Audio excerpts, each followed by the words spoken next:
tuning your choice, tapping into the frequency of an empowered life. This podcast is all about making choices. Let's face it, life is all about choice we make. And what would you do when life gives you lemons? Here I will share inspirational story of everyday warriors who have overcome struggles, adversity, challenges, and learned how to be their life authors and live life to the fullest. By capturing their stories, then learning in their experiences, each story become like a piece of evidence, and they can give you the courage that you can too. Do you know it's only take 1 second to make the choice? The choice that can lead you out of the loop of struggle. The choice that allows you to claim your power and be the author of your own story. Throughout the podcast, you're gonna hear stories from everyday people who have made empowered choice that lead themselves to live a happy and fulfilled life. Their tales will inspire you, uplift you, and give you hope that there is always a different choice to make in any situation. But before that, let me tell you a little bit about me and why making an empowered choice is so important to me. Hi, I'm your host, Su Zaki Leung. I'm a transformational speaker, a breakthrough mentor, and a subconscious healing specialist.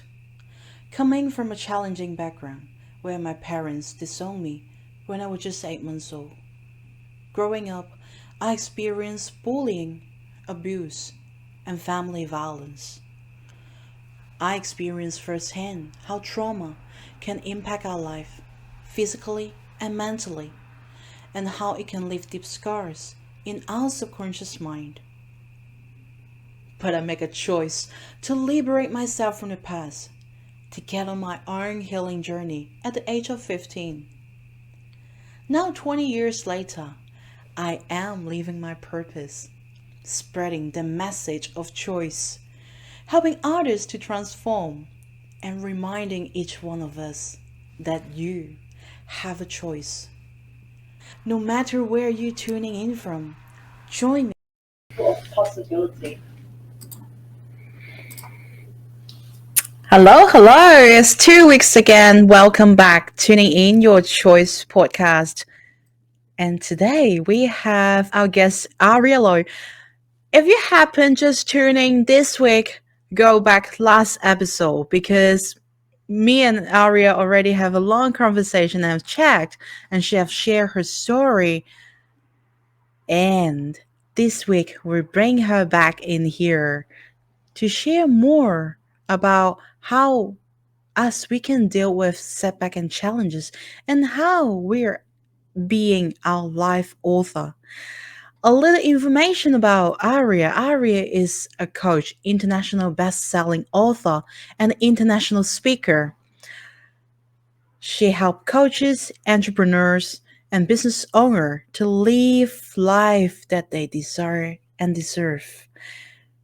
Ariya went through a very dark times in the past, but she turned her life around within 21 days.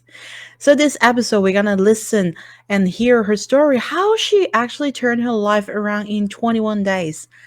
I never heard this story before, and I'm really excited. So now, couldn't wait. Let's just invite Ariya back in here with us. Thank you. Thank you. Thank you, Ariya. Thank So, you. a little recap from last week, last episode that we were saying. So you're from middle class background in Thailand, and then you come from a quite controlling environment that almost all your life, career path, study is always under control and under a plan. And last week you also talked about that how you determined to gain back control of your life and start your life in US, right? Yeah. Yeah. And so how's like let's just go straight in. And after you have your life in US, how was it? And how did this come and lead to the setback and challenges? Uh, Thank you, Su Zaki Leung. Yeah, so after I finished my degree in computer science, I got jobs there. I decided to have a house built for me. And well, the story with my dad did not finish there. Even though I lived alone now and be independent, he still came visit me and stay with me a few months at a time again. And now I think it is for me it is worse because every time he came and stayed, he would find and criticize anything in my house. Nothing works, nothing good, everything, mm, yeah, any tiny bit.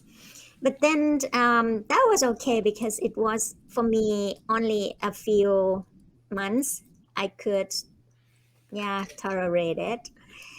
And then one day, um, I got a phone call from my sister saying that my dad planned an arranged marriage for my brother, my second brother.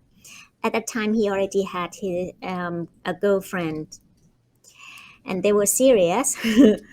And so, for me, I thought that I wanted to help help my brother, because what came to mind was the event when my dad broke up my sister's relationship with her boyfriend, and I was there with her. I couldn't do anything for her. All I could do was just hold her and cried with her.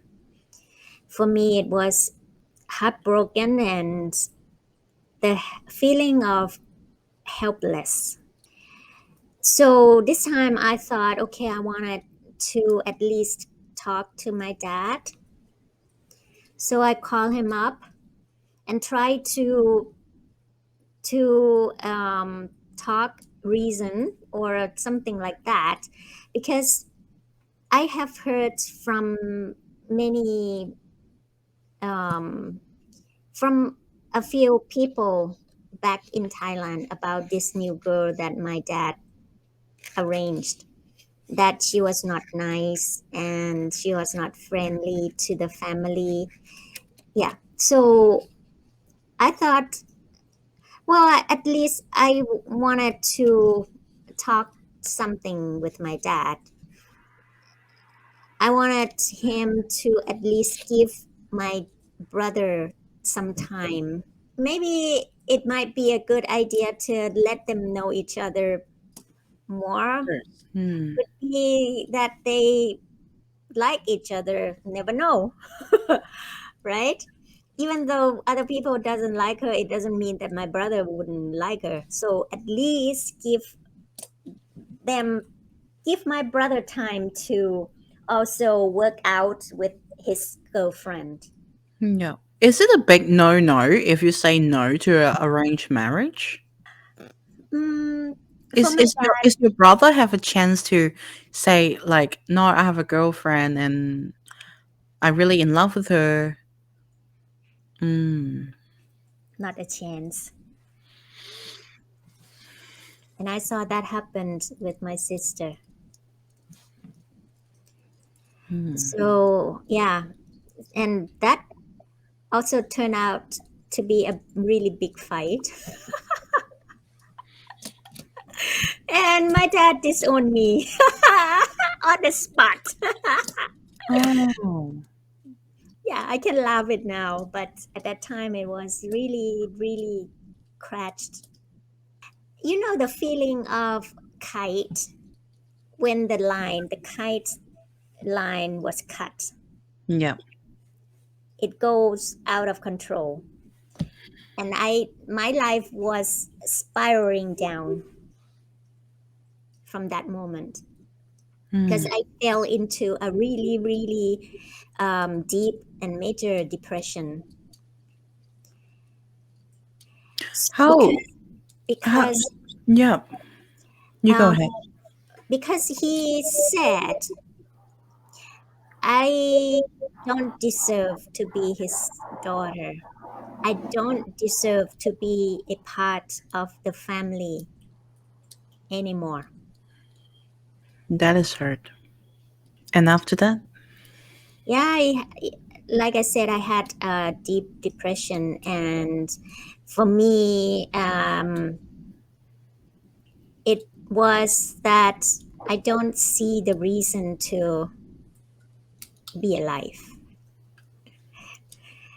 So at that point, I knew that I was suicidal, and I knew myself because I knew when I had depression, I would have negative thoughts swirling in my head. So this also happened, and this time it was also a plan, not a good plan. So I called my brother up. I said, I cannot live alone now. It's I am dangerous, and I need somebody to watch over me. And he let me move in with him for a while. But my brother and his wife worked during the day. So during the day, I was alone at home. And again, the thought, yeah, I know it's better than living alone, but it's not impossible for my plan. And yeah, so it was the last moment before I take all those medication, like a bottle. Like I a sleeping pill? anything. I have Mm. many Mm. for the depression. For yeah, so very some strong medications. Mm-hmm. So the last moment, I saw my dog, and the thought that came to mind was, who would take care of him? That's how I changed my mind. Mm. To stop taking that bottle of medication and end your life. Because of depression, I couldn't work effectively, not anymore. So eventually, I lost my job, I lost the house, lost everything. Yeah. So that was how I spent, I think, was the next few years like that. After that, I tried to work on my own, tried to start my own business and do some stuff. But yeah, it was like, yeah, life was not fun. It's not that I would have a will to do anything. Because I think, in a way, in my mind, I blame my depression on my dad. So that was my mindset during that time. I wouldn't think that I would be any successful. Mm. Yeah. And so that was for a while. And then my dad's cancer, he had cancer a few years earlier. And then I got news that his cancer is back. And because I was single, I was the only one single at that time. My two brothers had his own family. My sister also had her own family. So it was like I was the only choice, and I was the only one to kind of convenient to come back home and take care of my dad. So I came back and yeah, stay with him. Oh my God. Like I said, that coming back, it was like also being a prison again, because every move was watched and criticized.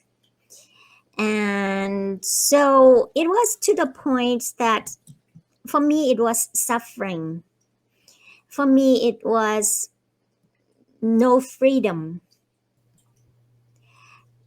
So I I was to the point that I couldn't stand it. So I was really short tempered. Anything, somebody say something or do something that I don't like, I would explode. That was my condition at that point. And then um, there was one day I was on the way. Well, it was my house, my dad's house was multi story.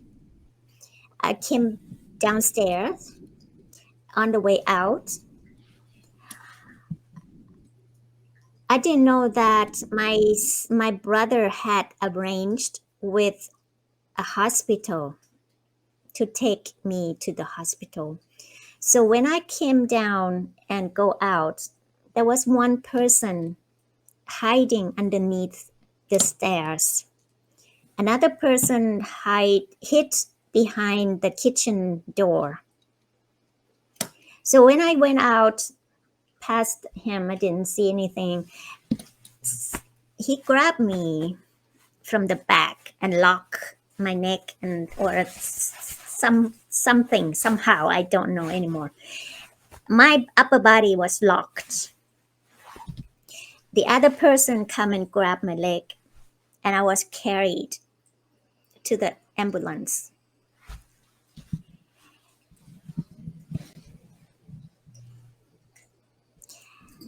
It yeah, so it's against my will. Of It's a course. kidnapping. I was really, really scared for life. Because you probably don't know where you're going at the time as well. No, And it's more like you're getting kidnapped in your own house and you just get triggered or this you're frightened. yeah, I was scared for life.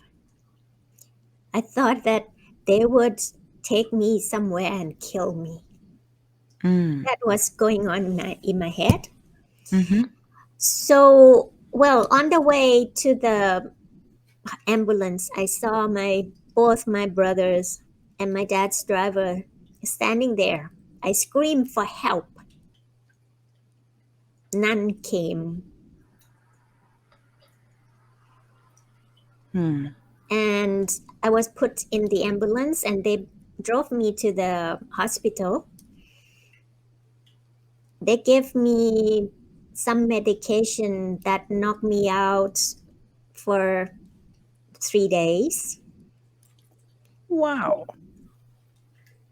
Yeah, Yeah. because after that, I I don't know anything. I think I was asleep because I woke up and the doctor told me I was sleeping for 3 days.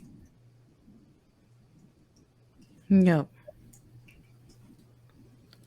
And how do you feel once you get up? Once you're awake?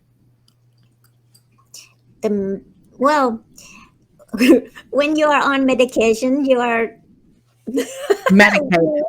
You're medicated. You basically it's like, what? Where am I? And yeah, yeah. Mm. yeah. But then I think it turns out that um, because the hospital is kind of um, that ward is psychiatry because they have other mental illness patients also. So this area was locked, Mm. and they limit interaction with family. They told me that if I don't want to pick up or answer the phone, or I don't want visitor, I have a choice. So for me, living there, after a while, once I adjust to everything, it's just heaven. because I don't have anybody bother me. I was there. They have schedule. We have sports. We play sports. So yeah. So after a while, it's like I love it, Mm. and I don't want to come out. And the other thing to interpret what you just said, was it because one of the biggest distress factor in your life is actually being instantly removed? You got now if your brother and your father is not around the area, especially your father, by what you just share with us, then you actually feel instantly relieved as well. Well, I think the important point was that I lost trust in my own family Mm, because when I screamed for help, they didn't help me. And then I found out that they are the one to put me in that position to kidnap me. So I don't trust any one of them. And also, I don't feel safe in my own home. of course. I don't feel safe in Thailand because it means that men, men, boys can do anything. No law can protect me. So it basically my foundation was just gone. Mm, no safety net. No safety for me anymore at Mm, that point. So to be locked up, it was a bless for me, blessing, because mm, in there, even though they can still actually they did. My brother told the doctor there that I was dangerous. Come on, I was bad tempered. I was not hurting anyone. I know me because I am Buddhist. I practice Buddhist. The first thing is no no killing. no killing. I have never hurt any single animal in my life. Mm. And how long you spend the time in that psychiatrist? And what you do when you get out? A few, I would say 4 or 5 months there. I want to stay longer, but the doctor said, I'm fine. Go back home. Yeah. You're like, And no, let me stay. yeah. Well, during that time, I got to know my ex. He was there for his bipolar. And for me, it was my escape. So yeah, when I came out from the hospital, I continue talking and yeah, talking to my ex. But this time, because well, the my main psychiatrist also talked to my dad Mm. because he believes also that it's people around me has effects. Yeah. So it's not only me because once I go back and into that same environment, I'm gonna go back. My symptoms or my depression would come back. Mm. So this time I was allowed to rent um, outside, so I don't have to stay with him 24 hours in that house. Mm. Yeah, but then yeah, so after a while, I think many months, 1 or 2 years after my dad passed, Hmm. I moved to Germany. Mm. No. And how does that lead you to turn your life around in 21 days? That was not. It was like being from a tough place into another bad place, because it turns out that my ex was also abusive, Mm-hmm. controlling, really manipulative. Mm. And at the beginning, it was also that I was looking for love, desperate for love. I pleased people. I didn't love myself enough. So anybody wants anything, I do it. I want to be loved. And with that marriage, also that they treated me also like a maid, a second class. Every single vacation means going to his parents' house, and that I help out cleaning or cooking, and while the others, my ex included, or the other in-law, the other kids, relaxing upstairs. So eventually I thought, I don't want, this is not my vacation, this is work. So I start voicing my want.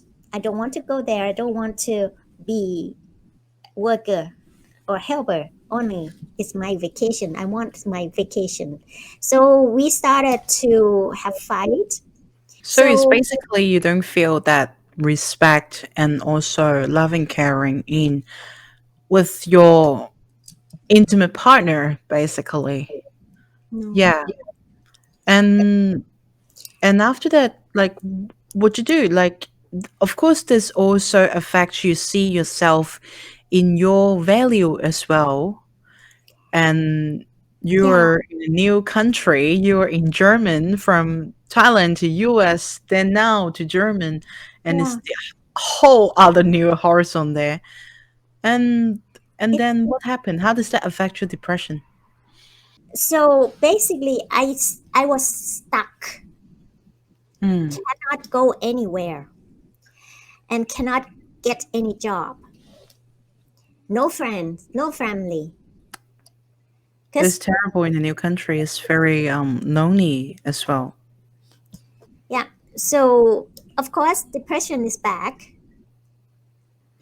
because I was unhappy and nowhere to go, no place to turn to, nobody to support me. Mm. I cannot contact my family. I don't Yeah. talk to them because I don't trust them. Mm-hmm. Yeah. And basically, my being was disappearing Mm. because when I say something, it was not heard. I was it it got turned around into that it's because my depression. Mm. Yeah, so basically toward the end, it was, I don't know who I was. I don't feel that I was existing anymore. I In my head, the question that I had was, who the heck is this? I don't exist. So it Mm. was like I was disappearing, disappearing, disappearing. And And what was your choice moment that the moment for everything's change to become who you are today? And I remember you also shared before that everything is changed is actually when you way back, then you watch the video and you felt realized since. And can you share that with us? Yeah, so it was after I had my last name in every document back. I went back to Germany, and then there was one day it was a clip about neuron network pop up, and that clip explained how the neuron network in the head work when they if they have positive cell, they connect with positive cell. Mine was negative because depression, the only thing in your head is only Hmm. negative thoughts. So that clip was like a light switch for me. I just thought, oh my God, that's explained. It's like I had my whole life in front of me. Darkness. I don't want it anymore. I don't want to live my life in the darkness anymore. So I made a decision. I want out. I don't want depression anymore. Yeah. And so that's it. Once you have the enlightened moment, and so you after you watch that video, is there anything you do differently than before to help you with your transition? Um, I changed everything. I I want only. I know that to change that network, I need to replace negativity with positivity. So that 21 days, I lived only with positive things, positive thinking, positive feeling, positive um, talking, positive everything. And just trying to build that neural muscle and get it flies back together. Yeah. And yeah, this is really, really great method to do as well. And also, of course, now you're as a coach and mentor, and you share this 21-day experience and your story and method, and with the other modality together with your clients. And so, what's your biggest learning from that whole life story? For me, we have power within us. We have power of choice. It's it's the choice that it's the decision that we make. It could affect you like it affect me my whole life. I changed from being suffer from depression for more than 20 years, and I got out of it. No more. It's only one decision. The other thing that I have learned since is love comes from within. You have to love yourself first. Nobody can love you the way you love yourself. I know that in the past, or some people could say that they are not, they don't deserve the love, but who else can love you if you don't love yourself? So love comes from within, and we have power within us. And this power of choice, yes, sometimes you make decisions and it could be that it doesn't go into your way, but you learn from it. It's like life is learning every day. And one good thing about life is every day when you get up and it's a new day. And if you think that you make a choice that might be not aligned anymore, you still have chance to make it right. And you Yeah, still make the other choice. yeah, Yeah. And because we always have the choice within us, we always be in control of our life, always have the power. yeah. So when something happened, just ask where you want to go. Mm. And have to add on this too. So many people, when they might, if you don't know where you want to go at that right moment, it's okay. Ask yourself what you doesn't want. Can help you find clarity too. Yeah. Well, the other thing that I learned also, if you are really, really stuck and cannot find a way, ask for help. Yeah. Know when to ask. Because I know I asked help from my brother when I was suicidal. When I want to change life, I know that to get me back on track, I need support. So I reach out to, I think she was psychologist at the beginning before I saw that clip. But she built me up also to the climbing up path.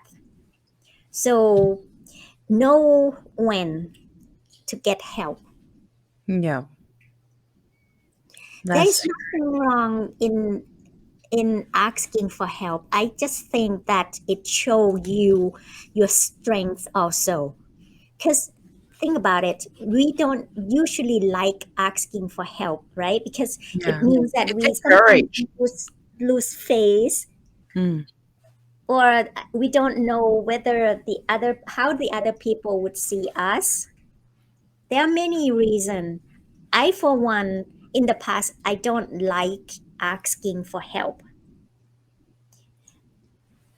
but asking for help can be the best thing that anyone can have. Yeah. And I think it's time to remove the stigma of asking help is weak because it's not. Asking helps also take courage. And I encourage everyone who is listening, if you have, no matter big event or small event, I ask help every day. And it just show that we as a human, we connect with each other. Human is a very special species. We are individual, but we Yeah, actually need to live with others together. yeah, Yeah, because helping each other is one of our core um strength as well. By giving is also by receiving. yeah. So we are with. I also believe that, well, because my mom always say that giving is better than receiving. But think about it: if everybody just give and give, nobody receive, Hmm. who will we give? Hmm. So we have to learn also to receive, because Yeah. that is also make other people happy. Yeah. Yeah. And this is more like an energy flow as well. It Yeah, all comes and goes around. So if any one end is not complete, the loops end. So by doing each other favor from today onwards, start opening your mouth and ask for help if you feel needed. yeah, Yeah. And so thank you so much today. By closing up, I usually ask this question to every guest that I interview.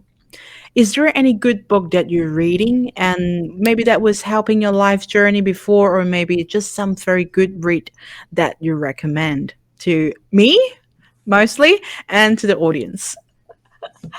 Um, I have a few that I have been studying. um, One is Power, wealth, and happiness. Yeah, The and happiness. Power to Increasing Your Power, Wealth, and Happiness by Alan Walter. And this also help explaining a lot of my question. I have always I think my life is about searching for answer, and this give me a lot. The second one is Little Voice Mastery, Yeah. because this helped me with, yeah, The little monkey voice. voice. Yeah, it's this one has also audio book, Yeah. and I listened to it when I was in Germany. But Mm. now I am more into Alan's work, because it's about being spiritual being, our power as spiritual being. Yeah. So Awesome. Thank you. See, I've enriched my book list again.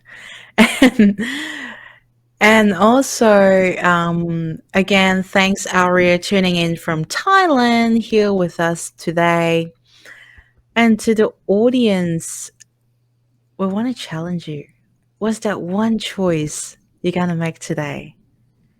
Just one choice, starting with the small step, can lead you to the great success. If you have anyone, or maybe you have an inspiration story they're wanting to share it and that would be benefit the collective, contact me. I would love to interview you and let you share the story. And last, remember, you always have a choice under all circumstances.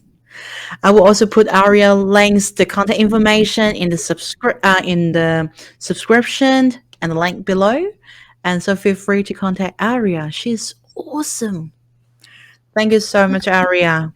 thank you so much, Su Zaki Leung. Really, Bye. really.